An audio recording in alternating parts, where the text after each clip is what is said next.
अच्छा, अब ये वाला जो मैंने डाटा को सेपरेट किया है, ये तो डाटा है लीनियरली सेपरेबल है भी सही। ये लाइन लीनियर लाइन है ना, ये इस डाटा को तो मैं एक लीनियरली सेपरेट कर सकता हूँ एक लाइन लगा के। अब मेरे पास जो डाटा है, अगर डाटा इस तरह से हो,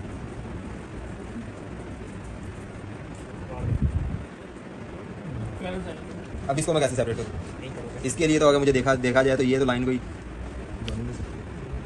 पता नहीं किस इस तरह से करके कोई लाइन लगानी पड़ेगी दोनों को अलग करने के लिए कि भाई ये अलग हो जाए वो अलग हो जाए। गलत लगाइए, लेकिन बस वो एक लीनियर तरीके से एक लाइन से मैं तो सेपरेट नहीं कर सकता। ठीक है, तो इस वाले के अगर मतलब कि डाटा इस तरह का आ गया तो ये इसको मैं जो है ना प्रिसेप्ट्रॉन ट्रेनिंग रूल से नहीं कर सकता। प्रिसेप्ट्रॉन ट्रेनिंग रूल क्या था?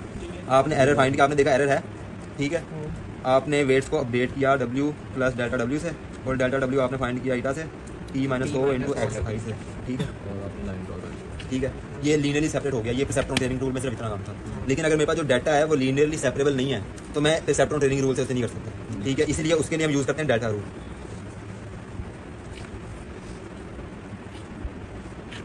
डेल्टा रूल क्या कहता है? डेल्टा रूल क्या कहता है? वो मेरे पास ग्रेडियंट डिसेंट फाइंड करता है। ग्रेडियंट डिसेंट क्या होता है? ग्रेडियंट डिसेंट पढ़ा होगा कहीं पर। ग्रेडियंट को उसको कहते हैं, स्लोप को कहते हैं। ये जो सिंबल माइनस डेल्टा कुछ करते हैं, मैथ्स में डेरिवेटिव को बोलते हैं। हां, डेरिवेटिव को बोलते हैं ना। तो हम क्या करेंगे, जो एरर होगा ना, हम उस पॉइंट पर डेरिवेटिव फाइंड करेंगे, स्लोप फाइंड करेंगे। असल में पता क्या होगा, जब मैं एरर फाइंड करूँगा ना, पहली दफ़ा जब मैंने रैंडम इनिशियलाइज वेट किए थे, मेरे पास एरर कहीं पे इधर आएगा। ठीक है, उसके बाद मैं अपडेट करूँगा, एरर कम होता जाएगा, कम होता जाएगा, कम होता जाएगा, फिर कम होगा, एक टाइम आएगा कि एरर मिनिमाइज हो जाएगा। ठीक है, तो समझ आ गई। डेल्टा रूल में हमने क्या करना है, बेसिकली सिर्फ ग्रेडियंट फाइंड करना है, ग्रेडियंट डिसेंट मिनिमम एरर तक पहुँचने के लिए। ठीक है, अब इसमें सबसे पहले हमने देखना है कि एरर क्या होता है। सबसे पहले तो आप भाईजान एरर का फॉर्मूला याद कर लो, 1/2 T माइनस O का स्क्वायर। चलो ये भी हमारा, ये एरर का फॉर्मूला है। ठीक हो गया, T और O वही चीजें हैं ना कि चेंज हो गई हैं, वही वाली चीज़ है। ठीक है, अब आपने एक चीज़ बेसिक चीज़ याद रखनी है, जो मेरे पास आउटपुट है ना, एक मतलब कि मैं बिल्कुल बेसिक यूनिट की बात कर रहा हूँ कि एक ही इनपुट थी, ठीक है, एक ही ये था, एक ही एक्टिवेशन फंक्शन था, एक ही आउटपुट थी, बिल्कुल इसकी बात कर रहा हूँ, ये W1। तो ये मैं क्या कहूँगा, ये किसके इक्वल है? X1 W1 के इक्वल है। ठीक है, तो अब एक ये वाली चीज़ याद रख लो, एक ये वाली चीज़ याद रख लो। अच्छा हाँ, वो ठीक है, अब जो मेरे पास एरर होता है ना, ये मैंने बताया है एक ट्रेनिंग एग्जाम्पल के लिए एरर। हाँ, ठीक है, अगर मेरे पास अब मल्टीपल ट्रेनिंग एग्जाम्पल्स हों तो मैं हर एक ट्रेनिंग एग्जाम्पल के लिए फाइंड कर कैसे करूँगा? तो मैं आई हाँ, इसमें तो एक्स है। लॉन्ग टू में इसको D लिख देता हूँ। D क्या है? Total number of training examples, total कितनी है, टोटल रोज कितनी है, इंटू T आई कर दो, माइनस OI कर दो, कि हर ट्रेनिंग एग्जाम्पल की टारगेट, और उसको सबको ऐड कर देंगे, 2 पे डिवाइड कर देंगे, स्क्वायर करेंगे, स्क्वायर तो 2 पे डिवाइड कर देंगे तो मेरे पास टोटल एरर आ जाएगा। ठीक है, वो इस एरर को फंक्शन बता रहा है W का, क्योंकि एरर आता किसकी वजह से? वेट की वजह से ही आता है। हम हमेशा वेट अपडेट करते हैं ना एरर आने में, तो इसलिए ये एरर किसका? वेट का फंक्शन है। डेरिवेटिव लेना किसका है? डेरिवेटिव हमने लेना है एरर का विद रिस्पेक्ट टू वेट। क्यों? क्योंकि ये इसका फंक्शन था ना, तो हम वेट के रिस्पेक्ट इसका डेरिवेटिव देंगे। तो अगर मैं बात करूँ कि अगर मेरे पास E जो था 1/2 T माइनस O के स्क्वायर के इक्वल था, अगर एक ट्रेनिंग एग्जाम्पल के मैं एरर की बात कर रहा हूँ। ठीक है, तो अब अगर मैं इसका वेट के रिस्पेक्टिव डेरिवेटिव ले लूँ तो delta E over delta W किसके इक्वल हो जाएगा? 1/2 तो कांस्टेंट बाहर आ जाएगा, इसका डेरिवेटिव 2 बाहर आ गया, T माइनस O, और derivative of T minus O का derivative with respect to W। ऐसे ही है, ये तो जीरो नहीं हो जाएगा। ये इसके साथ कट गया, T माइनस O आ गया। अब इधर derivative with respect to W T minus O था, O याद करो कि मैंने क्या कहा था, O मेरे पास इसके इक्वल है WX के, हाँ, इसके इक्वल है ना। तो अगर मैं यहाँ पे WX लिख दूँ, ठीक है, अब इसके ऊपर मैं क्या कर देता हूँ, डेरिवेटिव इसके ऊपर अप्लाई कर देता हूँ, तो T माइनस O ये तो हो गया 0, इसका कांस्टेंट का डेरिवेटिव 0, तो यहाँ पे क्या माइनस WX का 0 बेटा क्या बनेगा? एक्स आ माइनस X आ जाएगा, ऐसे ही आएगा ना।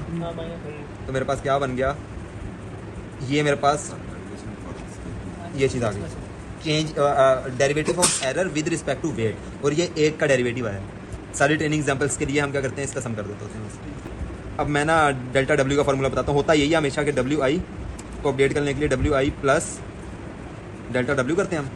ये वाला माइनस इसलिए नहीं आया, ये तो बस इसकी वजह से है ना। अब इसका जो डेल्टा W है ना, इसके लिए डेल्टा W का formula minus eta into change in error, sorry change in error नहीं, ग्रेडियंट ऑफ E, एरर का ग्रेडियंट, जिसको मैंने ये लिखा है। T minus O। ठीक है, ये ग्रेडियंट है ना। अब ये माइनस यहाँ पे क्यों लिखा है? क्योंकि मैंने ग्रेडियंट डिसेंट फाइंड करना है, नेगेटिव डायरेक्शन में नीचे जाना है। ठीक है, अब मैं अगर डेल्टा E की वैल्यू यहाँ पे पुट कर दूँ, minus eta into T minus O into minus x, ये माइनस और माइनस खत्म, eta into T minus O into x, delta W का फॉर्मूला। और यही मेरे ख्याल से हमने पीछे यूज़ किया था। हाँ ये कब तक हमने करते रहना है, वेट्स को कब तक अपडेट करते रहना है, जब तक मेरे पास ग्लोबल मिनिमम नहीं आ जाता। ठीक है भाई, ग्लोबल मिनिमम जब तक ये वाला पॉइंट नहीं आ जाता तब तक मैं वो काम करता रहूँ। अब ये जो मेरे पास एरर निकलता है ना, ये एरर मेरे एक्टिवेशन फंक्शन पर डिपेंड करता है। वो कैसे यहाँ पे बड़ा एक्टिवेशन फंक्शन अभी आगे जाके हम पढ़ेंगे। एक्टिवेशन फंक्शन अगर चेंज होगा ना, मैं सिग्मॉइड फंक्शन यूज़ करूँगा, मेरे पास ये फार्मूला चेंज हो जाएगा। अगर मैं tan हाइपरबोलिक का फंक्शन यूज़ करूँगा, ये फार्मूला फिर चेंज हो जाएगा। अगर मैं वैल्यू वाला फंक्शन यूज़ करूँगा फिर चेंज हो जाएगा। तो इसलिए ये डेरिवेशन आपको पता होनी चाहिए कि डेरिवेशन होती कैसे है। अगर कोई और चेंज हो तो आप बैठ के ड्राइव कर लो, जैसे याद होते हैं तो वैसे याद कर लो। ठीक में क्या था, सिंपल ग्रेडियंट डिसेंट, और दूसरा है दोनों में क्या फ़र्क है। जो मेरे पास ट्रेनिंग एग्जांपल्स है ना, फॉर एग्जांपल मेरे पास ये डाटा सेट था, इसके अंदर ये कोई 4 ट्रेनिंग एग्जांपल्स हैं। ठीक है, तो मर्जी समझ लो, ये O1 O2 करके T1 T2 T3 T4 X1 X2 X3 X4 जैसे मर्जी समझ लो। ठीक है, ये 4 ट्रेनिंग एग्जांपल्स होगी मेरे पास। जो सिंपल ग्रेडियंट डिसेंट है ना, वो क्या करता है कि एक पूरा इपॉक चलाएगा, एक पूरा इपॉक चला के इस पे भी एरर देखेगा, इस पे भी एरर देखेगा, इस पे भी एरर देखेगा, इस पे भी एरर देखेगा, सारे एरर्स का सम कर लेगा। अभी पीछे मैंने सम वाली बात ही बताई है ना सारी, सारे एरर्स का क्या होगा, सम हो जाएगा, T minus O into minus x. इसी तरह से हो रहा था ना। स्टोकेस्टिक में क्या होगा, वो साथ साथ अपडेट करता रहेगा।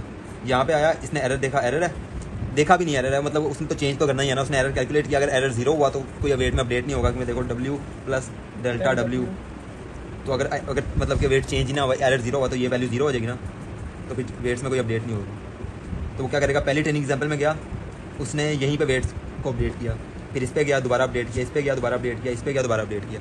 स्टोकेस्टिक में सिंपल में क्या होता है कि वो हर एक का एरर निकालता है, मतलब E1 अलग निकला, E2 अलग निकला, E3 अलग निकला, E4 अलग निकला, और टोटल एरर में उसने इन सबको ऐड कर दिया, E1 plus E2 plus E3 plus E4। और इस टोटल एरर के हिसाब से उसने एंड पे एक पूरा इपॉक के बाद जाके वेट्स को अपडेट किया। समझ आया दोनों का डिफरेंस? शुरू से जो हाँ, कि मतलब पहले मेरे पास जो सिंपल ग्रेडियंट डिसेंट है ना, इसके लिए मेरे पास क्या फार्मूला था, थीटा समीशन किसी हो रही थी T minus O into x की। अब ये वाला जो है ना फार्मूला स्टोकेस्टिक में कन्वर्ट हो जाएगा, eta into T minus O into x, summation खत्म हो जाएगी। ये हर स्टेप पे होगा, हर एक स्टेप पे अलग अलग से कैलकुलेट होता रहेगा, तो हर एक स्टेप पे वेट्स अपडेट होते रहेंगे। ठीक है, अब ये इसका थोड़ा सा फायदा ये है कि ना, कई जगहों पे ना ये हमें लोकल मिनिमा पे फंसने से बचा सकता है।